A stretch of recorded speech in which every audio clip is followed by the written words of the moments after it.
नमस्कार दोस्तों, मैं अमित आपका फिर से स्वागत करता हूं मेरे चैनल अच्छी बातें आपके साथ में। आज हम जानेंगे श्रीमद् भगवद गीता के तीसरे अध्याय के श्लोक संख्या 34 के बारे में।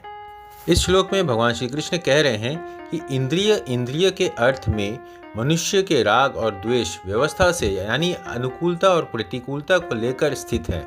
मनुष्य को उन दोनों के वश में नहीं होना चाहिए, क्योंकि वे दोनों ही पारमार्थिक मार्ग में विघ्न डालने वाले शत्रु हैं। प्रत्येक इंद्रिय यानी आँख, कान, नाक, जीभ, त्वचा और उनके प्रत्येक विषय यानी शब्द, स्पर्श, रूप, रस और गंध में अनुकूलता प्रतिकूलता की मान्यता से मनुष्य के राग द्वेष स्थित रहते हैं। इंद्रियों के विषय की में अनुकूलता का भाव होने पर मनुष्य का उसमें मोह हो जाता है और प्रतिकूलता का भाव होने पर उसमें द्वेष यानी घृणा हो जाता है। वास्तव में देखा जाए तो राग द्वेष इंद्रियों के विषय में नहीं रहते। यदि विषयों में राग द्वेष स्थित होते तो एक ही विषय सभी को समान रूप से प्रिय व अप्रिय लगते, परंतु ऐसा होता नहीं। जैसे वर्षा किसान को तो प्रिय लगती है पर कुम्हार को अप्रिय। एक मनुष्य को कोई भी विषय सदा प्रिय या अप्रिय नहीं लगता। जैसे ठंडी हवा गर्मी में अच्छी लगती है पर सर्दी में बुरी।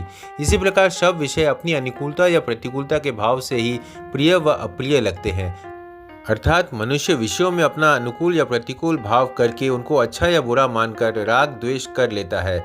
इसलिए भगवान ने राग द्वेष को प्रत्येक इंद्रियों के प्रत्येक विषय में स्थित बताया है।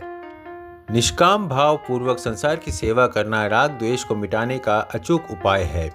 वास्तव में सेवा भाव है, कर्म नहीं। कर्म से बंधन और सेवा से मुक्ति होती है। सेवा का भाव होने से अपने पास जो वस्तुएं हैं वे स्वतः सेवा में लगती है। भाव होने से अपने पास जितनी वस्तुएं हैं उन्हीं से पूर्ण सेवा हो जाती है। इसलिए और वस्तुओं को चाहने की आवश्यकता ही नहीं है। दुखी प्राणी को देखकर दुखी और सुखी प्राणी को देखकर सुखी हो जाना भी सेवा है, क्योंकि इससे दुखी और सुखी दोनों व्यक्तियों को सुख का अनुभव होता है और उन्हें बल मिलता है कि हमारा भी कोई साथी है।